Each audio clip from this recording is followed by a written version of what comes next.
friend, how are you? Hope you all are good, well, happy and healthy. बच्चों, आशा है आप सब लोग स्वस्थ होंगे और दिन रात अपनी पढ़ाई में व्यस्त होंगे। और जैसा कि आप लोग जानते हैं, अब हमारा PT1 जो एग्जाम होने वाले हैं, आप लोग उसकी तैयारी में जुट गए होंगे। तो बच्चों, हमने हिंदी रिमझिम जो हमारी किताब है उसमें से पिछला पाठ पढ़ा था, पाठ 4 नन्हा फनकार। आज हम पढ़ते हैं पाठ 5 जहां चाह वहां राह। यानी कि जहां हमारी चाह होती है, जैसे हमारी चाह होती है, हमें वह रास्ता, ऐसे रास्ता मिल ही जाता है। हम जो चीज करना चाहते हैं वो चीज हम पा लेते हैं यदि हम ठान लें तो। ठीक है, जहां चाह वहां राह। हम जो कुछ भी अपने मन में ठान लेते हैं, जो कुछ करने की, वो हम अपनी मंजिल हम पा लेते हैं। लेकिन उसके लिए हमें दृढ़ निश्चय करना होगा। यदि आप में से कोई बच्चा सोचता है कि मुझे कक्षा में फर्स्ट आना है, वह उसकी चाह है, तो वह जो है अपनी फर्स्ट आने की राह तैयार कर ही लेगा। उसकी राह क्या है? कठिन परिश्रम, दिन रात पढ़ाई करना। दिन रात नहीं भी पढ़ेंगे तो आप एक टाइम टेबल के अनुसार 2 से 3 घंटे यदि आप पढ़ लेते हैं तो आप कक्षा में प्रथम आ जाएंगे। तो बच्चों, अब देखिए, सबसे पहले किसी भी पाठ को समझने के लिए हमें उस पाठ में आए हुए शब्दों के अर्थ समझना बहुत जरूरी है। और उससे पहले जो उस पाठ में कठिन शब्द हैं, जो उच्चारण की दृष्टि से और लिखने की दृष्टि से जो कठिन होते हैं, हम सबसे पहले उन शब्दों को देखते हैं कि वह कौन से शब्द हैं जो थोड़े से कठिन हैं, जो उच्चारण की दृष्टि से और लिखने की दृष्टि से। हमें उनका अभ्यास करना है। इसलिए जो ये कठिन शब्द हैं, जो कुछ थोड़े से आए हैं, ये इनको आपको अपनी उत्तर पुस्तिका में लिखना है। ठीक है, सबसे पहला है हिम्मत। हिम्मत कैसे लिखा जाता है और कैसे बोला जाता है, यह आपको आना चाहिए। उसके बाद है निम्बोरी। निम्बोरी ये आपको लिखना और बोलना आना चाहिए। अतिरिक्त, फिर उसके बाद अंगूठा, उसके बाद है आपका पारंपरिक, और फिर है ज्यामिति, और फिर है आपका आकृतियों, और लास्ट है हमारा पत्तियों। जो ये जो कठिन शब्द हैं, इनको आपको लिखने और बोलने का अभ्यास करना है। जब आप लिखेंगे तो जोर जोर से बोल के इनको लिखेंगे, शुद्ध उच्चारण के साथ। फिर बच्चों, उसके बाद आता है हमारा क्या? शब्दों के अर्थ।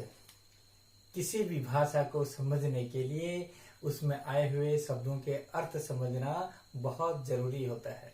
ठीक है, अब इस पाठ को समझने के लिए भी सबसे पहले इस पाठ में आए हुए कुछ जो कठिन शब्द हैं उनके अर्थ हमको समझने हैं। सबसे पहला शब्द है कसूती। कसूती यह कर्नाटक राज्य की एक प्रकार की कढ़ाई है। जैसे जो हमारे कपड़े होते हैं उनमें कढ़ाई बनी हुई होती है। इसमें तो यह जो प्रिंटेड है, लेकिन जो है जो कुछ कपड़े होते हैं जिनमें डिजाइन होती है, उनमें जो कढ़ाई बुनी होती है, उसको कहते हैं कढ़ाई। तो जो कसूती एक प्रकार की कर्नाटक की कढ़ाई है। ठीक है, वह एक कला है। मिसाल। मिसाल का मतलब होता है उदाहरण। आप कहते हैं मिसाल के तौर पर, यानी कि आप दे रहे हैं उदाहरण। किसी का जब आप एग्जाम्पल देते हैं, यानी कि जब उदाहरण देते हैं, उसको कहते हैं मिसाल। ठीक है, आप जो है किसी का उदाहरण देते हैं। जैसे कि कहते हैं कि मनीष तो बहुत अच्छा लड़का है, यानी कि आप जो है मनीष का उदाहरण देते हैं कि वह अच्छा लड़का है, आपको भी वैसा ही बनना है। ठीक, उसके बाद आता है ठानना। ठानना का मतलब होता है निश्चय कर लेना। मन में जो है अपने मन में दृढ़ निश्चय कर लेना, उसका मतलब होता है ठान लेना, प्रतिज्ञा कर लेना।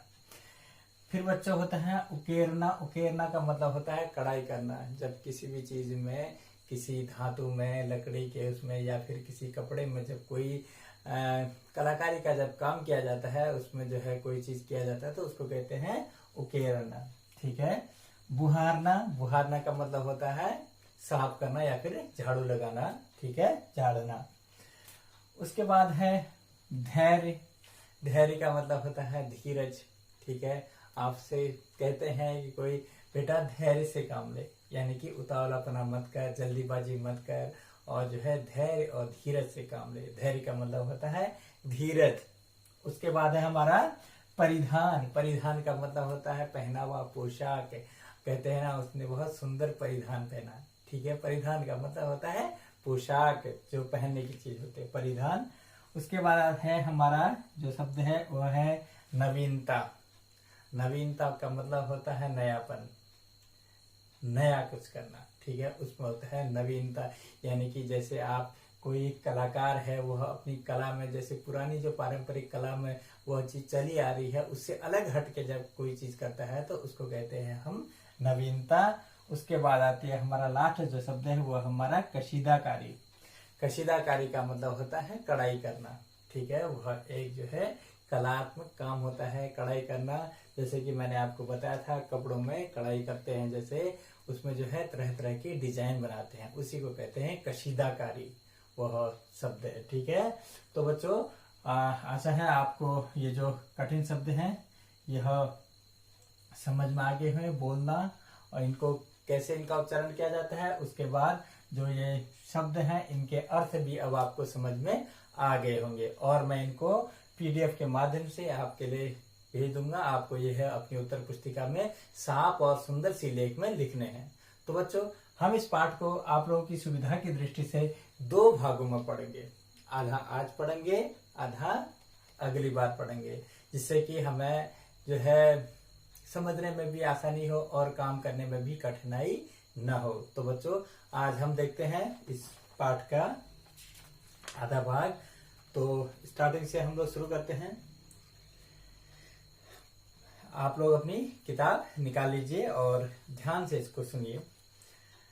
पाठ 5, जहां चाह वहां राह। मलमली धोती का बादामी रंग खिल उठा था। मलमली का मतलब, मलमल का मतलब होता है मखमल, ठीक है। मखमल एक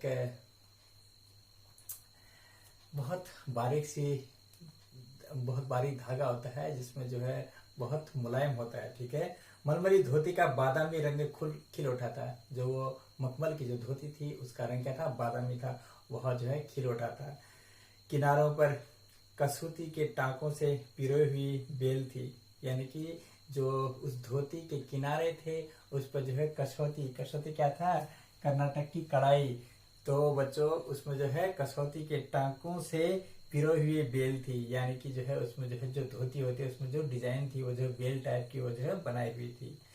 पल्लू पर भरवा टाके अपना कमाल दिखा रहे थे, और जो उसका पल्लू था उसमें भी जो है भरवा भी एक तरीके का कला है, ठीक है। उसमें जो वो टाके लगे हुए थे अपना कमाल दिखा रहे थे। सुनहरे रूफले बेल बूटों में जान आ गई थी। सुनहरे मतलब सुंदर से, और जो रूफले मतलब बहुत सुंदर, रूपान, जो देखने में अच्छे लगे। सुनहरे रूपले बेल बूटों में जान आ गई थी, यानी कि वो बहुत अच्छे दिखने लगे थे। जान आ गई थी मलमल में। इन बेल बूटों को सजाया था इला सचानी ने, और ये जो बेल बूटे बनाए थे इनको सजाया था किसने, उसका नाम था इला सचानी, ठीक है, ये आपको याद रखना है। इला की हिम्मत की अनूठी मिसाल है ये कढ़ाई के नमूने। वो जो इला है उसका जो हिम्मत है, उसकी जो साहस है, उसकी एक मिसाल है। यह कौन, ये जो कढ़ाइयाँ उसने कर रखी हैं, यह जो है एक एग्जाम्पल है दूसरे लोगों के लिए, उसकी हिम्मत के, उसकी साहस के। देखिए कैसे वह जो कढ़ाई करती थी। 26 साल की इला गुजरात के सूरत जिले में रहती है। अब इला जो है 26 बरस की हो चुकी है और वह गुजरात के सूरत जिले में रहती है। यहाँ पर आपको अंडरलाइन करना है और ये आपके एग्जाम में आ सकता है वह कहाँ रहती थी। गुजरात के सूरत जिले में रहती है। उनका बचपन अमरेली जिले के राजकोट गांव में अपने नाना के यहाँ बीता। वह अभी कहाँ रहती हैं, अभी गुजरात के सूरत जिले में रहते हैं, लेकिन उनका बचपन अमरेली जिले के राजकोट गांव में अपने नाना के यहाँ बीता था।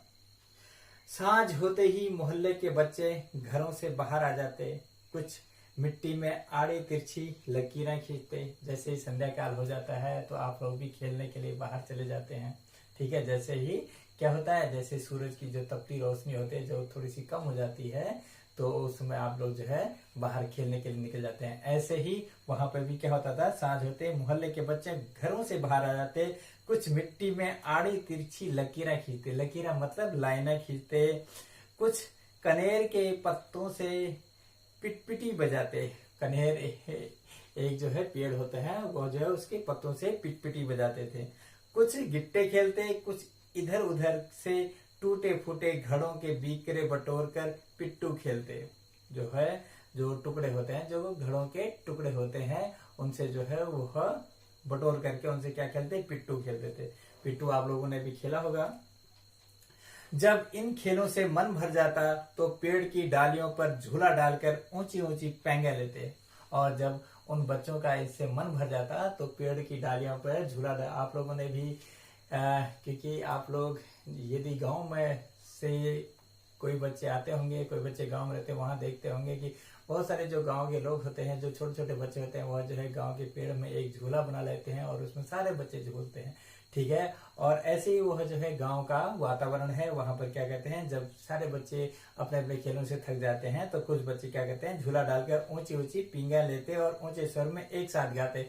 जब वह झूलते हैं तो एक साथ जो है उसमें गाते हैं क्या, कच्चे नीम की निबोरी सावन जल्दी आइयो रे। कच्चे नीम की निबोरी, निबोरी मतलब जो नीम का फल होता है उसको जो है नीम की निबोरी कहते हैं। सावन जल्दी आइयो रे, यानी कि जो सावन का महीना होता है वो बहुत सुहावना होता है, तो बच्चे जो है यह गीत गाते हैं। तो बच्चों आज के लिए हम लोग इतना पढ़ते हैं और इससे बाद जो है अगली बार हम इस पाठ को आगे देखेंगे। तो आज के लिए इतना ही, धन्यवाद।